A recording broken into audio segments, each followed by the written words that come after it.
Ladies and gentlemen, you're listening to the Mackay T Podcast. Here are your hosts, Ryan Mackay and T Davis.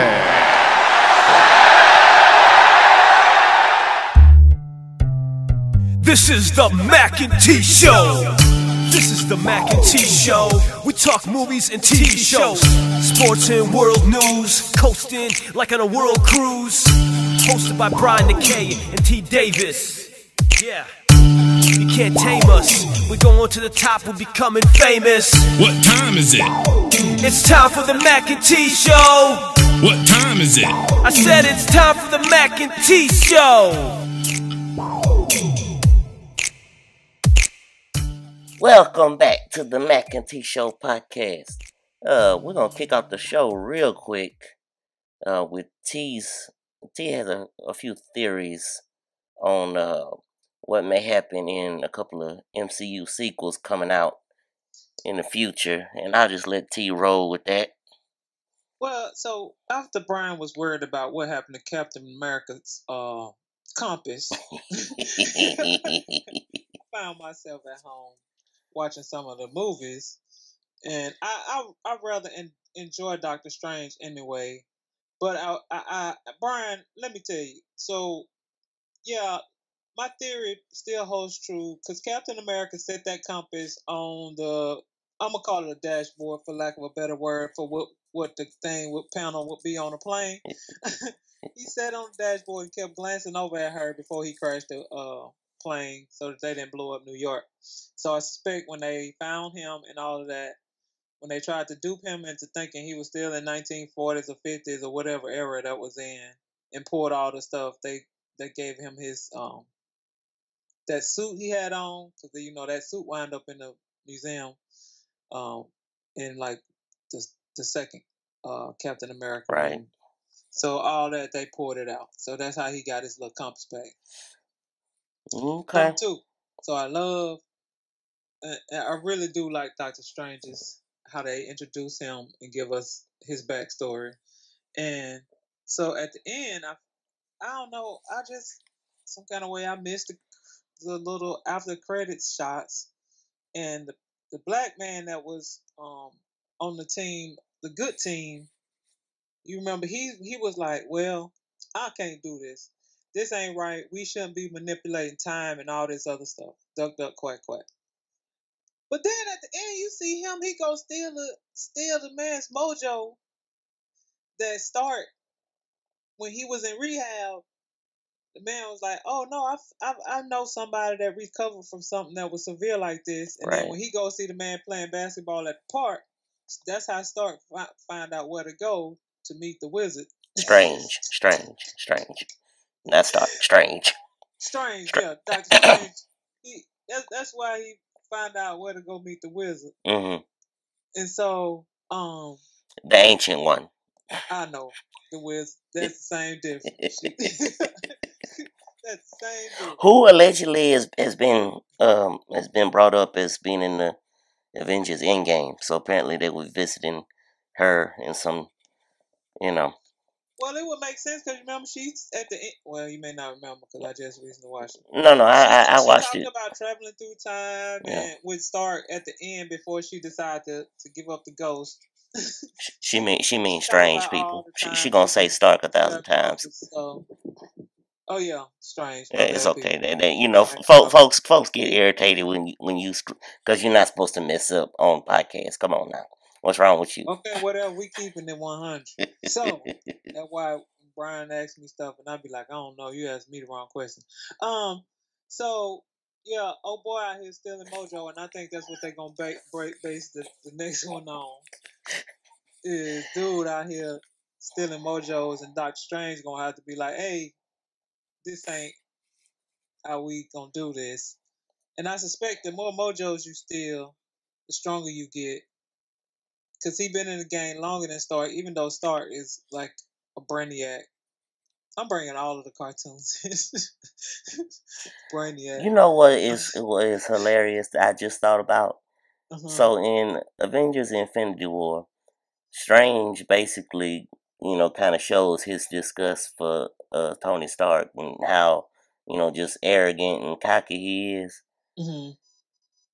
Doctor Strange, Stephen Strange was an arrogant sucker Oh, before. I don't know how he going. That's Right. Keller, cause he was so. I didn't like his character at first. I was like, really, dude? I see, that's what you get. Not helping these people because it's not glamorous enough. Like, he was basically like, yes, I can heal them, and I feel like I can help them, but that's not gonna help me get in these big magazines and make my name great. And I was like, really, bro? Okay. So yeah, he was one of the most arrogant of them all. So I don't know how he had anything to kind of feel some kind of way about Stark, but you know how people forget they past. Right. Yeah, and it's funny that one of those patients that I guess that's his assistant that calls him and tells him about. One of them seems like almost kind of similar to Rhodey's character, War Machine.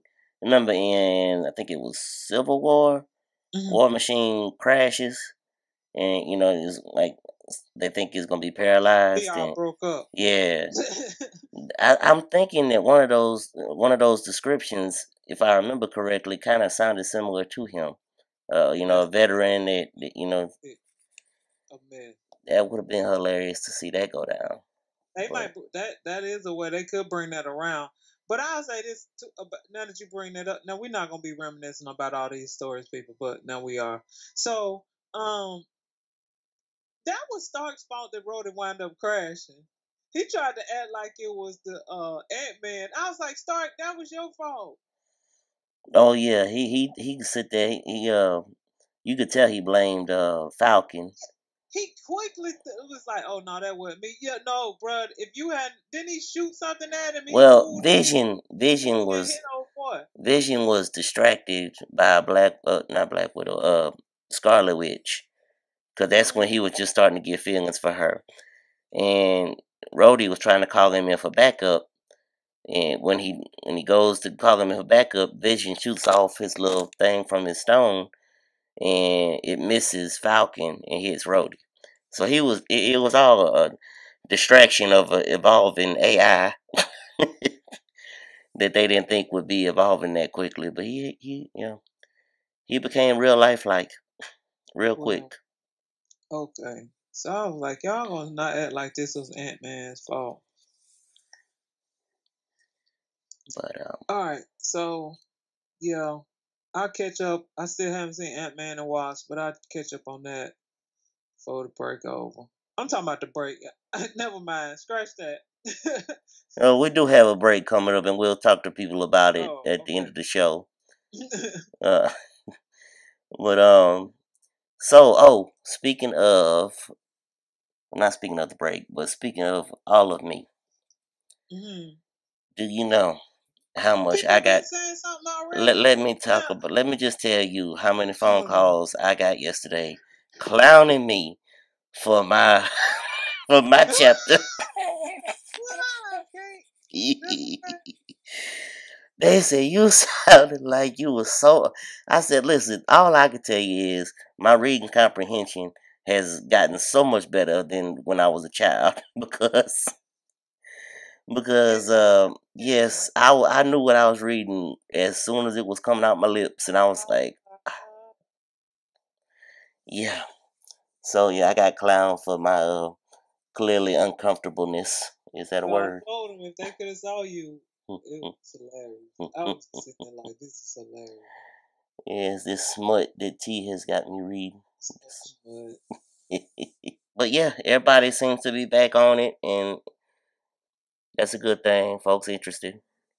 Well, people, we got some more goodies coming. The gift that keeps giving.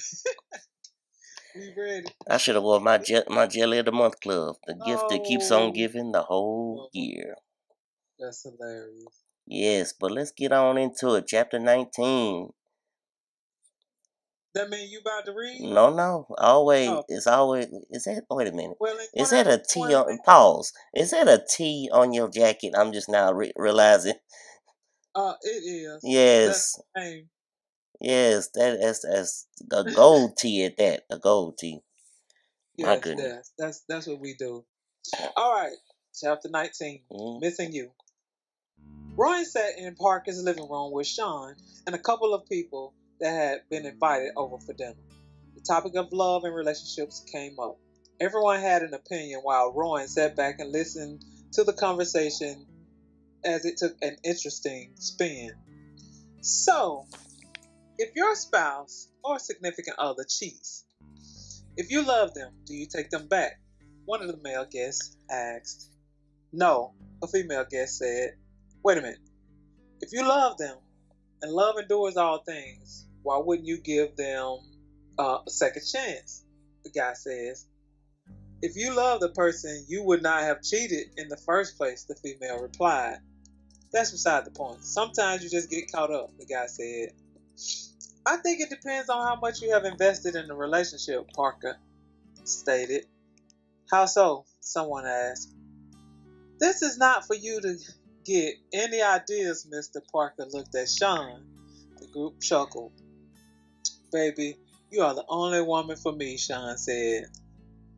So, if I have been with a man, say, 5 years or more, and I have invested time in teaching him what I want and need from him, and vice versa, I would, no doubt, have to take that into consideration. I am not just giving up something that I have worked so hard on to the next woman because he stepped out, Parker said. Now, you better believe there will be Hades to pay, but there is a chance I would forgive him. If you look at it like that, I agree, the female said. But by the same token, there are a lot of other variables. Did he use protection? How did I find out? Do I know this woman? Was it a one-time occurrence or was it an affair? Because I don't care how much I love him. If he gets some woman I know pregnant, or worse, brings me some disease home, we're going to have some problems. Speaking of which, why don't you guys use protection? If you're out here cheating, a single woman in the room said, not that it will make it better, but there is a right way to do wrong. Amen, someone said. Sometimes you get caught up, the guy said again. Rowan sat taking in everything. She had not invested much in her and Christian's relationship, so she couldn't go on Parker's premise.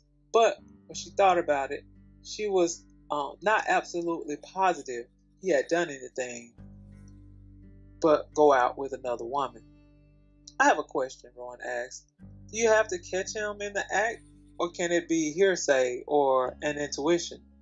Good question, the most outspoken guy in the room said.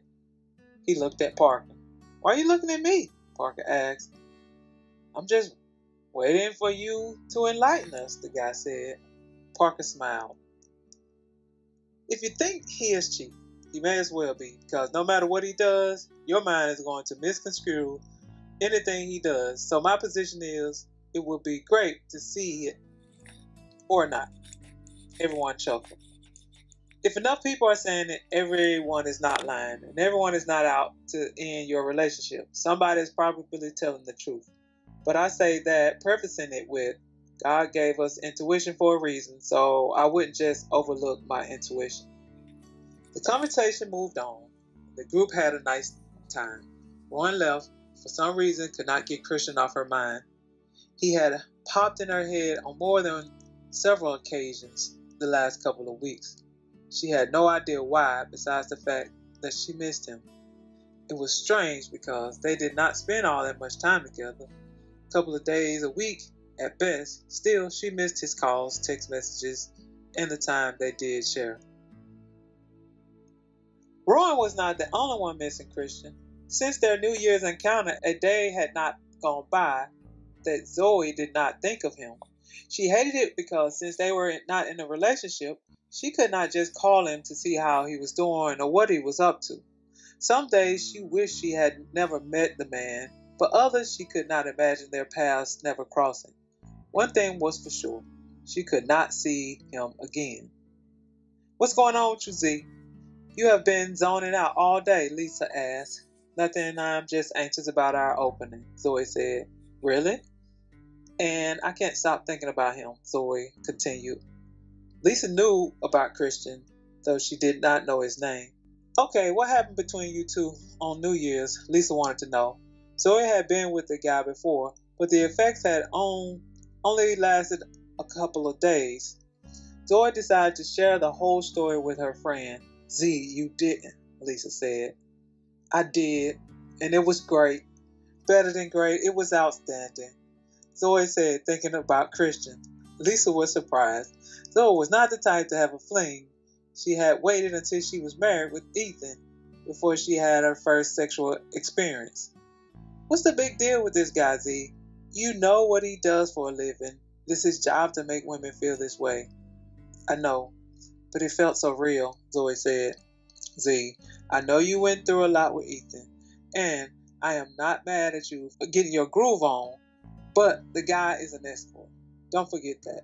He's a male prostitute, Lisa said. Zoe did not like Lisa calling Christian a prostitute, whether it was true or not. Come on, we need to get to the theater for a walkthrough, Zoe stated. As they sat in the car, heading to the Tivoli Theater, Christian popped into Zoe's thoughts once more. Zoe pushed him out and focused on task at hand. She was absolutely positively sure she could not see him again. Chapter 20. I Love Your Smile. Zoe sat with Lisa backstage watching their play. The actors were doing an outstanding job and the crowd was enjoying it. The show had sold out for the weekend, not only in Rome but also at the next several venues at which it was being performed. Zoe and Lisa were excited and looked forward to seeing the crowd's response for the next several shows. As the main characters headed to the front to meet the fans, Zoe called Dakota, her assistant, to see if everything was ready for the post-play meal. Zoe and Lisa did a great job of taking care of the actors and actresses and the crew. It was one of several reasons well-known actors and actresses vied for jobs with Sanchez and Lang Productions. While standing at the loading dock door, talking to the Tivoli manager, Zoe saw Dakota coming her way.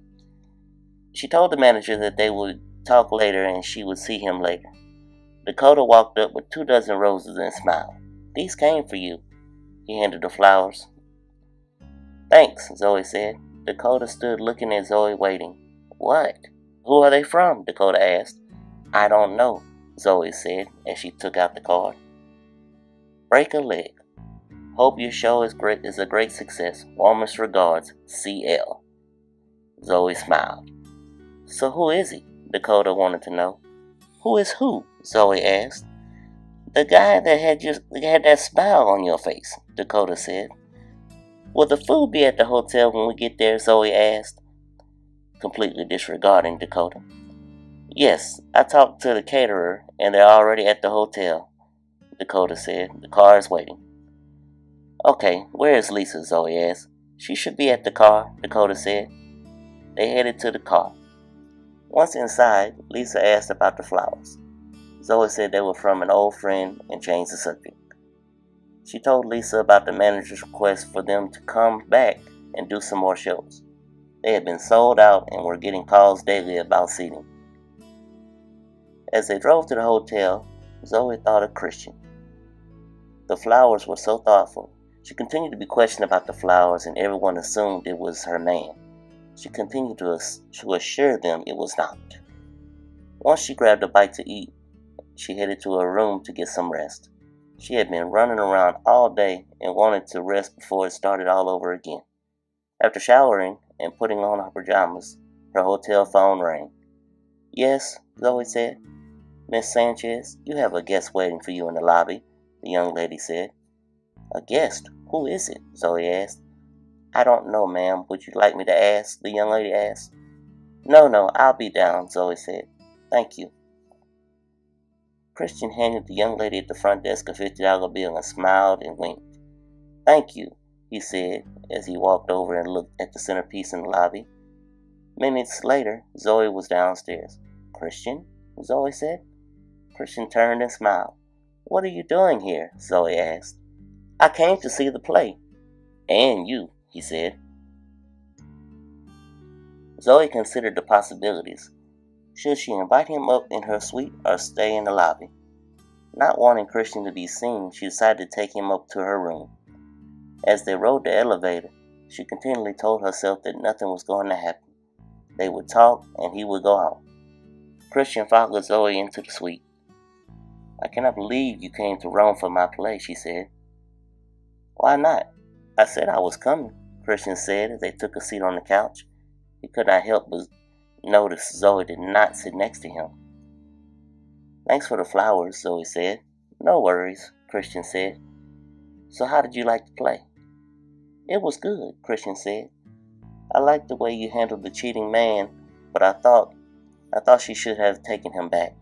"Why? He cheated." "I know, but he loved her, and she loved him, and they had been together too long to throw it all away over a one-night stand," Christian said. "You would think that," Zoe said. "What do you mean by that?" Christian asked. "I mean, men always want forgiveness, but when they have to do the forgiving, it's another story," Zoe said. "True," Christian said. "We have fragile egos, so it is hard for us to imagine our woman with another man." "Oh, so it's easy for us to imagine our man with another woman," Zoe said. "I don't know, but the statistic would lead me to believe that is the case," Christian said. "Women typically forgive their men." Zoe stood to her feet. She was not happy about the direction of this conversation, as she had been the victim of infidelity. She went to the fridge and grabbed a bottle of water. She gathered herself and came back. As she stepped across Christian, he gently pulled her down next to him. "I'm sorry," he said. "Sorry for what?" She handed him a bottle of water. "Thank you," he said as he set the water on the end table. "Sorry that I have upset you. I know your husband was unfaithful, and all I was saying was in that particular situation, I thought she should have tried to salvage her relationship." He pulled Zoe into his side. "Have you ever cheated?" Zoe asked. "No," he said. "So what? You don't date?" Zoe asked. "Actually, I haven't dated anyone serious in a long time." "Might that be because of your occupation?" "It might be, but things could change." Christian looked down on her. "Really? What would make you give up this lifestyle?" Zoe was curious.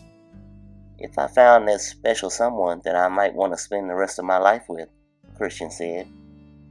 Zoe put her feet down on the couch and made herself comfortable in his arms. She always enjoyed these moments. "And what would that woman be like?" Zoe asked. "She would be beautiful, loving, caring, kind, God-fearing, intelligent, patient." Christian stopped.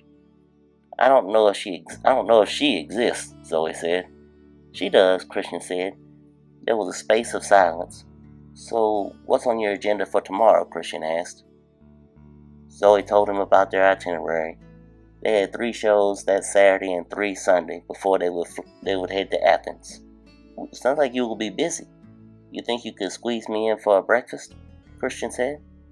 "Maybe," Zoe said. "Maybe?" Christian asked.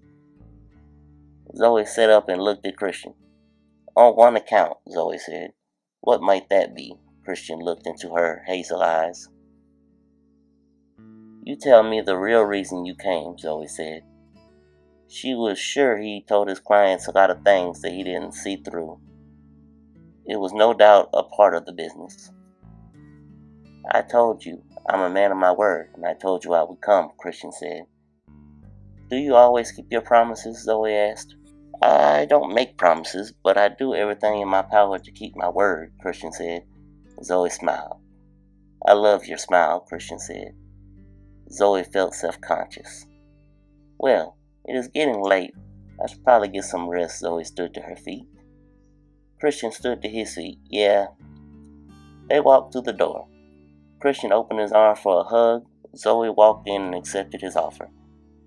They held on to each other for a long several minutes. Christian looked down at Zoe and she looked at him. He leaned in to kiss her lips. She did not move. Their lips met, then their tongues. The kiss deepened, and Zoe used all her willpower to end the exchange. "Christian, we can't. I just want to hold you," Christian said as he looked into her eyes. Zoe would love to be held, and this was the opportunity to see if he was a man of his word, like he said he was. She had control over what would happen that night, she concluded. She took Christian by the hand and led him into the bedroom. Chapter 21. Funny Valentine. Oh, okay.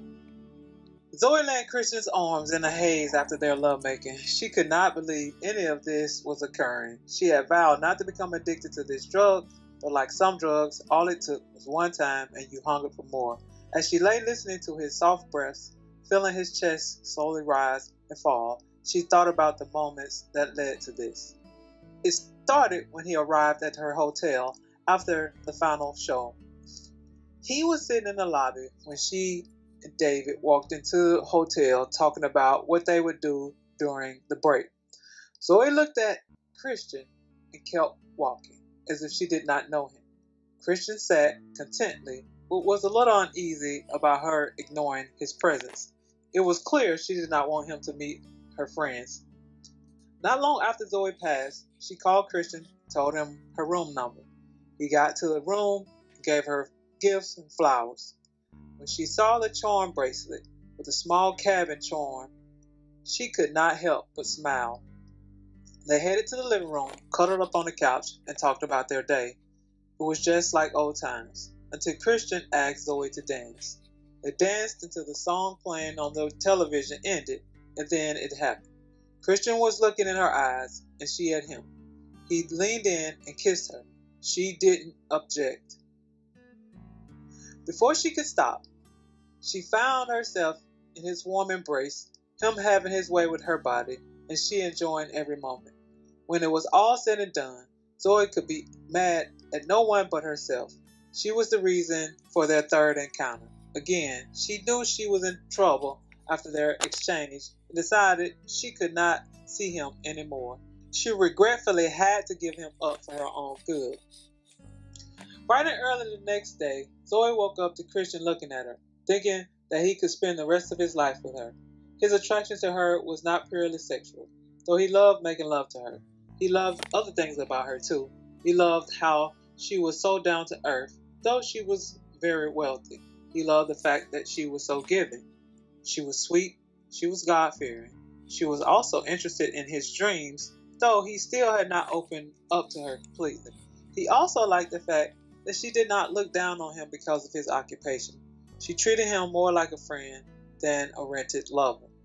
"Good morning, beautiful," Christian said. "Good morning," Zoe said before getting up and heading to the bathroom.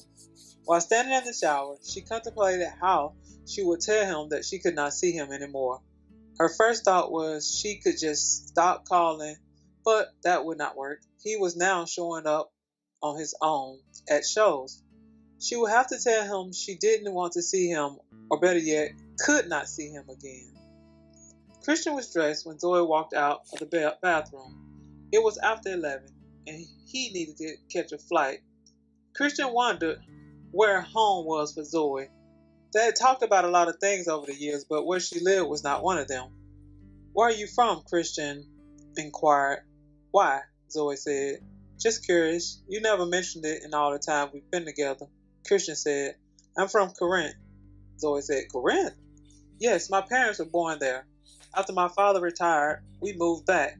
I've been there ever since," Zoe said. Corinth was a large city, so she was not concerned about him finding her. Zoe went back into the bathroom to put on her earrings and do her hair before coming out and putting her small makeup bag into a duffel bag. She continued packing while Christian watched. "How long is your break?" Christian asked. He wanted to see her again. "A week, then we head to Athens," Zoe said. "Maybe I could come out and see you during the break." Zoe grabbed her rolling bag and headed out of the bedroom. Christian was up in a flash getting her bag from her. When they got into the front room, Zoe stopped. "We need to talk," she said. Christian just looked at her. "I can't see you anymore, Christian," she said. She saw no need in beating around the bush. "What?" Christian was confused. "I cannot see you anymore, Christian. You cannot just show up out of the blue to see me," Zoe stated. "Did I do something wrong?" Christian asked. Zoe would not tell that she was attracted to him, that he was becoming her drug, and that she wanted more than to be a booty call. Though she had not paid for his services since they had become intimate, she still did not feel comfortable with their relationship. She was a God-fearing woman, and this was out of order, and she would not continue to walk in disobedience. No, we just can't see each other anymore, Zoe said. Christian noticed Zoe was not making eye contact with him. She busied herself moving around the room, picking up odds and ends, tossing things in the trash, as if the maid would not do it before the next guest arrived. He stood confused, unsure what he should do. He went over to her as she stood in the miniature kitchen drinking a bottle of water. Zoe was uncomfortable when he walked up behind her, took her hand, and turned her to face him. What was it about this man that caused her body to respond to his touch? Will you tell me what this is about? Christian said, looking into her eyes. She looked at him and away. Christian, look, this is not me, Christian. I didn't have sex with my husband until we were married. Now I'm running around with you. And she paused and walked away. And Christian said he looked at her as she went over to the closet and retrieved her coat. And we are not married, and I cannot do this any longer. This is wrong, and I can't do it anymore, Zoe said.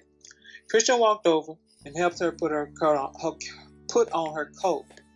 He contemplated telling her how he felt about her. He thought she should know, since he had not charged her for any of his services. He thought the fact that he brought her flowers and gifts would make her understand she was special to him. Zoe grabbed the bracelet in the bag and handed it to him. What are you doing? I cannot take this. It wouldn't be right, Zoe said. You don't get it, do you? Christian said calmly. I don't do this. I don't buy women gifts. They buy them for me. I don't call women for dates. They call me. Christian paused. Should he tell her that he had never had unprotected sex with a client? Should he tell her he never kissed any of his clients but her? Should he tell her he never thought about any of his clients outside of work but her? Christian did not like rejection. He actually was not used to it, so he was unsure of how to take it. Zoe could not believe he was being so arrogant. Zoe's hotel phone rang, and she answered. It was the front desk informing her that her car had arrived. I have to go, Zoe said. Christian grabbed her bag. It's okay, I have it. She took the rolling bag handle from him. Just let me know how much I owe you. And are you serious? Christian chuckled. He was pissed. She had insulted him. Why could she not see he cared for her? I don't want your money, Christian said. Grab this coat, slid it on, grabbed his overcoat, and left Zoe standing in the room. Zoe let out a sigh. What in the world was going on? What had she said that had pissed him off so? That's just like a woman. Don't know what she did. You stop that it. Just, you what? That just like a woman who just... Oh, okay, so what is up with him? Like he ain't no, like Lisa said, prostitute. Chapter 22. Give it up. Whew, okay. Chapter 22. Giving up. Zoe was at home resting when her friend Lisa called to talk. After talking to Lisa, Zoe thought about her life. She missed her parents a great deal on days like this. Even though Ethan was never there, when he was there, just having a body in the house kept her from feeling so alone. Now he was gone and the house was silent. She had once imagined her home being full of children. She dreamed of being a homemaker like her mother. Taking the children to ball games, practices, school, cooking breakfast and dinner, having lunch with a friend from time to time, and going to see her husband at his job. That was her dream. But sometimes dreams do not come true. She and Ethan had been married for 10 years, and she had not been able to conceive. They did not have sex that often. They had enough encounters that at least once she should have gotten pregnant.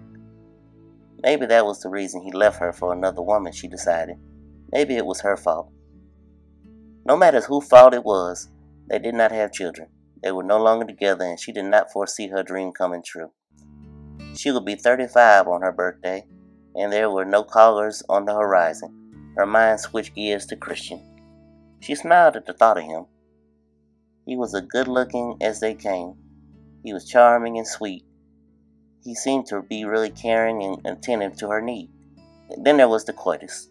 He was excellent at love-making, and thoughts of their encounter got her high.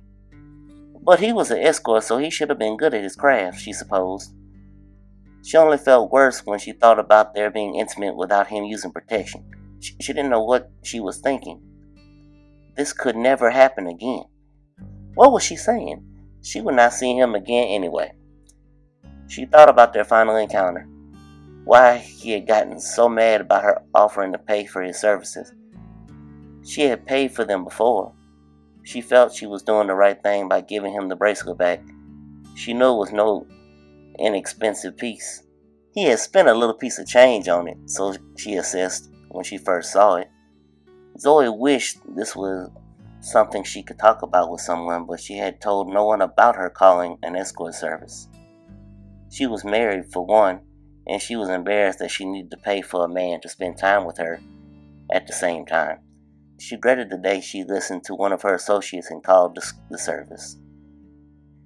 Pushing thought of Christian aside, she picked up the phone and dialed her Aunt Gloria to see how she was doing and what she was up to. She could love nothing more than to go to Gloria's for dinner. It was one thing eating at a 5-star restaurant, but another thing to eat a home-cooked meal made with love. She hoped Gloria would be cooking on Sunday evening. It was Sean's birthday, and Christian found himself at the Caesar Hotel ballroom. He had decided when he got the invitation that he would not stay long. One, he was in no mood to party, and he did not want to run into the first person he saw when he got to the party. "Hello," Rowan spoke. "Hello. How have you been?" Christian said. "I've been well, and yourself?" Rowan asked. She could not help but take in the good looks all over again. "All is well," Christian said. There was an awkward moment. "Hey, babe," a guy walked over and wrapped his arms around Rowan. "Who is your friend?" Rowan introduced the two men. Christian looked at the guy. He was really flashy. He was the type that made sure that you knew he had money. "Well, I'm going to find the birthday boy. Have a good evening," Christian said. He had no desire to carry on the conversation. He just wanted to show his face and get home, since his and Zoe's last encounter had him in a funk. When he was not working, he was working out. He had thought about going home in hopes of possibly seeing Zoe, but what were the chances? He had never run into her before. He was doing a little soul searching lately. Francis had told him the day would come that he would want more from life, but he never would have thought it would be so soon. During the many hours of working out, he realized that his occupation had cost him 2 potential mates. Though he liked Rowan a great deal, he was far more attracted to Zoe, and their love-making had only deepened his attraction. Christian did not know what was happening to him. This was out of character, and he didn't like the way he felt. He didn't like having to keep a large portion of his life secret to his family and friends. He didn't like the fact that he thought even though he knew he was out of order in God's eyes, he continued to choose the wrong path. He supposed it was catching up to him. Maybe it was time to turn over a new leaf. It was not too late to start a New Year's resolution. "What's up, old man?" Sean asked. "You, man, how does it feel to be 32? Christian asked. "Like it did to be 31. What's been going on? I haven't seen or heard from you in a minute," Sean said. "Slow motion, man, slow motion," Christian said. "I feel you," Sean said. Before another word could be said, another guest came over to speak to Sean. Christian left the conversation and headed for the door. That was when he saw Parker. "Hey, pretty boy," she said. "Hello, Parker," he said. "How have you been?" "I've been outstanding. You?" All has been well. Nice party," he said. "Thanks," she said. "Haven't seen you around much lately. Busy with work?" Parker asked. She was still interested to know exactly what he did for a living. "Somewhat. How is married life?" Loving it, Parker said. You should try it, Christian smiled. He chuckled. Yeah, he replied. Parker was summoned and Christian thought it was time for him to call it an evening. He would talk to Sean later. As Christian drove from the hotel headed home, his cell phone rang. It was his business line. He looked at it in hopes it was Zoe, but it wasn't. He answered when he saw Lynn's name across the face. Lynn called to ask him to escort her to an event. He didn't have anything during the dates she requested, so they made a date. After talking to Lynn, he went home to contemplate how to shut down his business, or even if he should. As he thought about it, if he terminated the sexual encounter and went back to the services he initially offered when he got into the business, he would not be doing anything wrong by taking women on dates. This was crazy, he thought. He would have never imagined quitting being so complicated. Chapter 23. Everything must change. It was May. Christian sat with his family at his father's house celebrating Mia's birthday.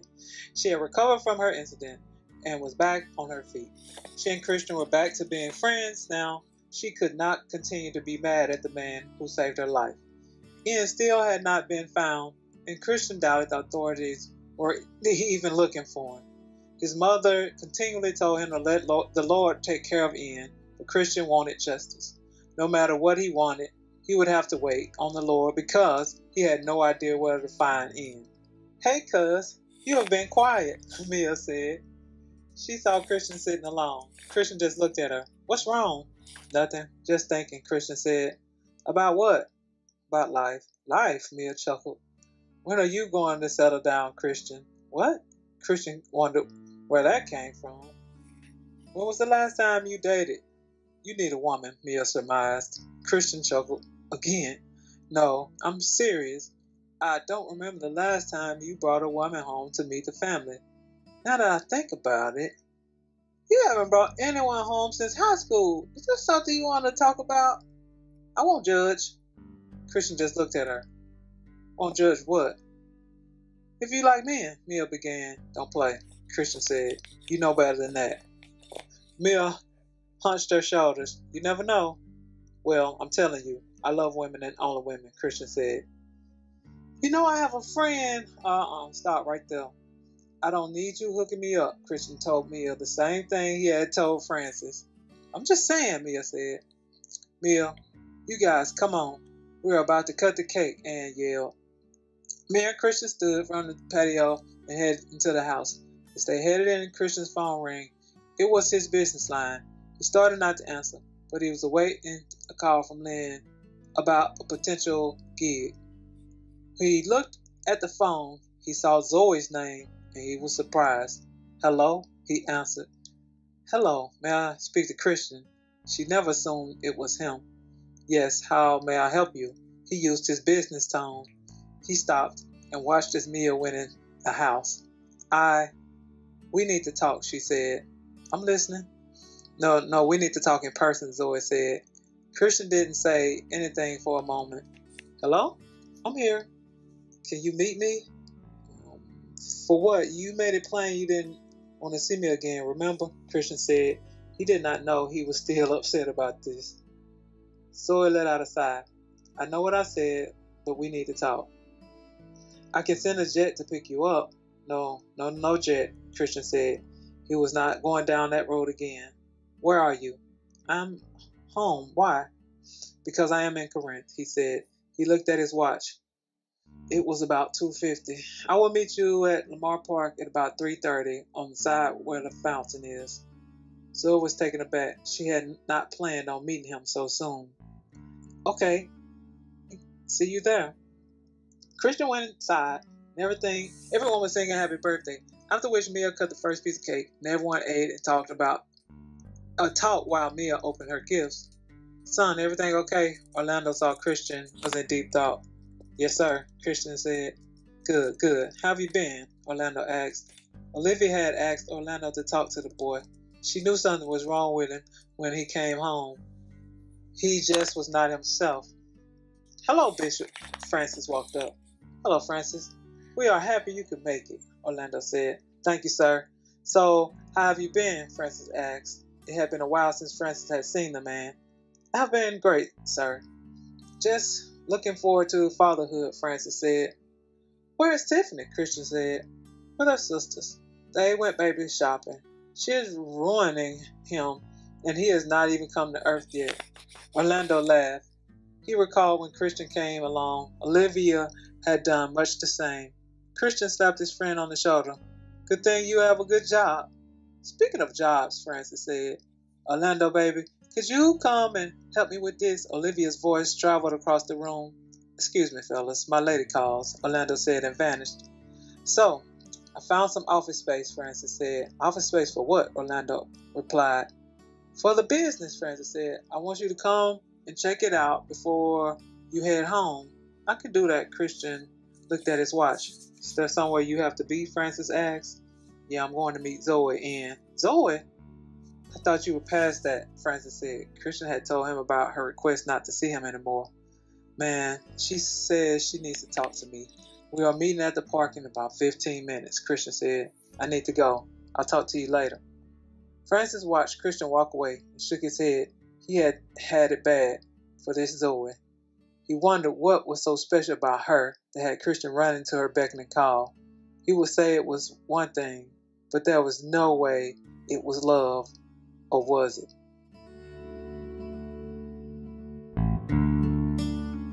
Chapter 24.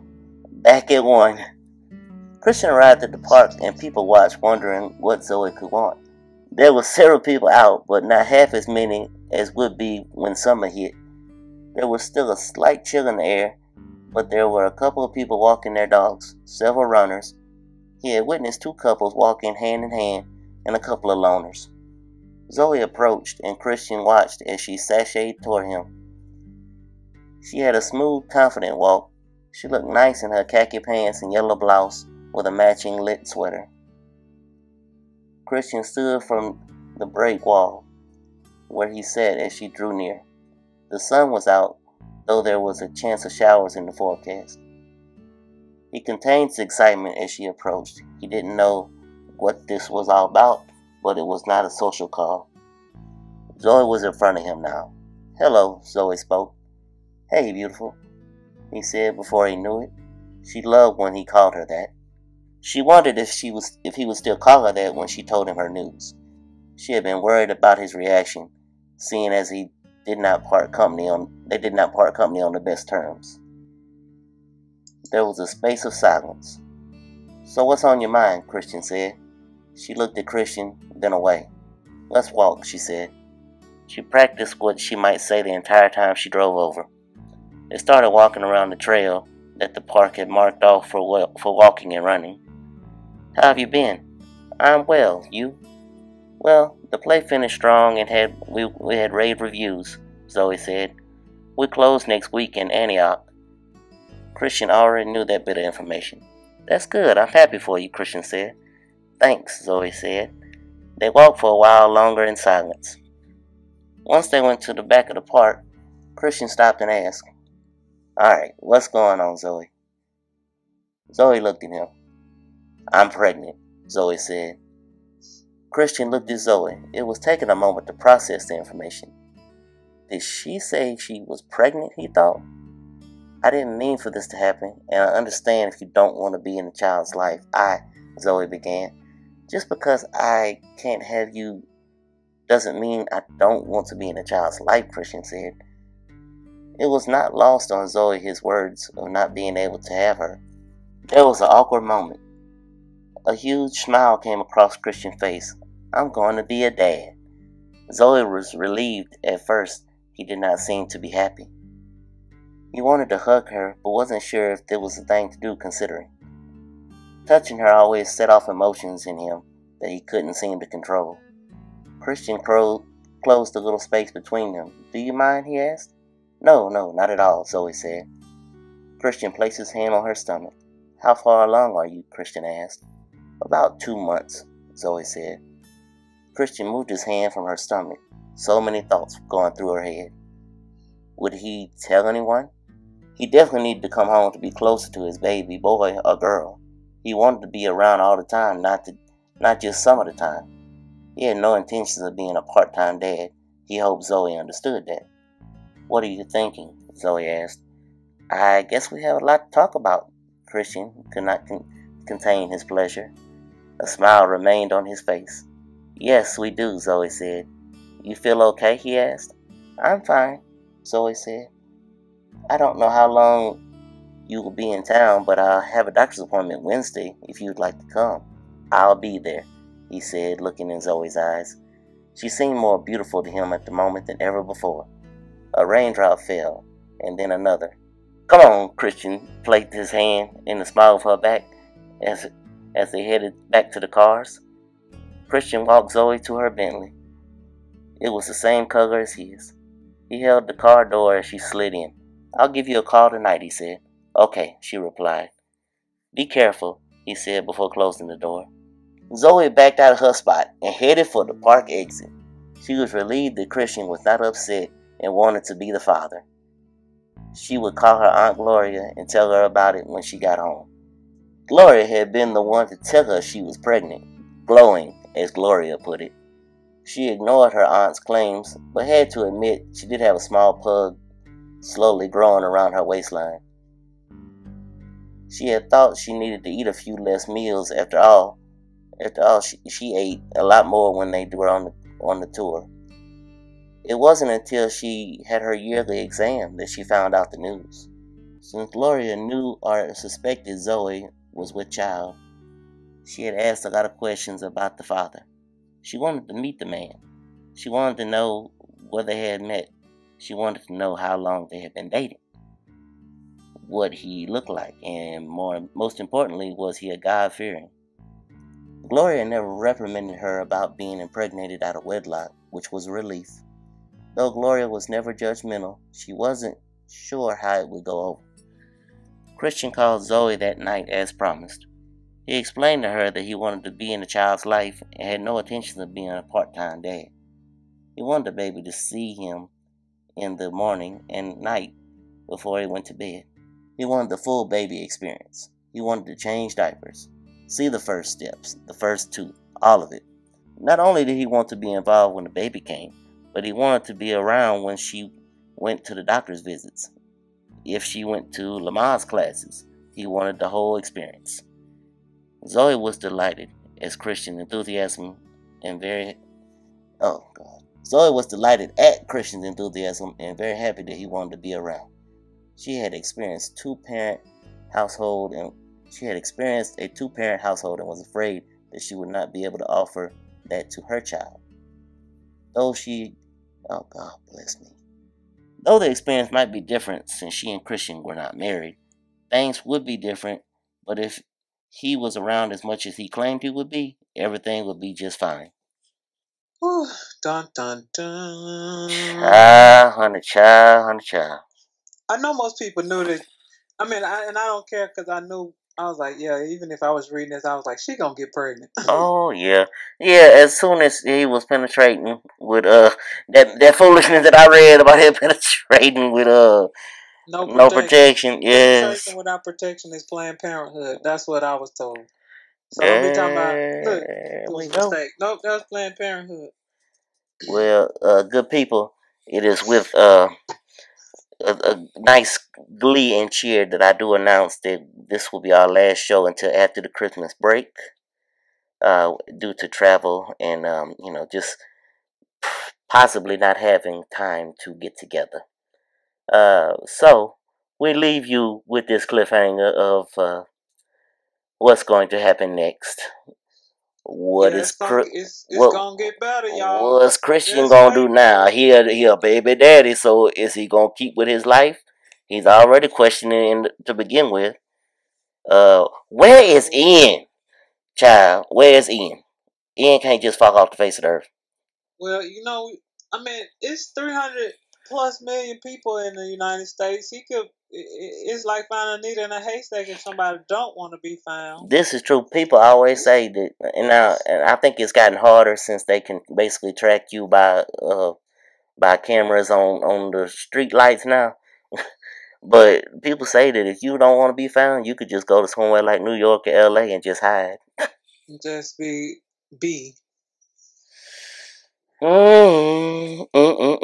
Well, Yeah, this is getting interesting. I'm excited to see where it goes.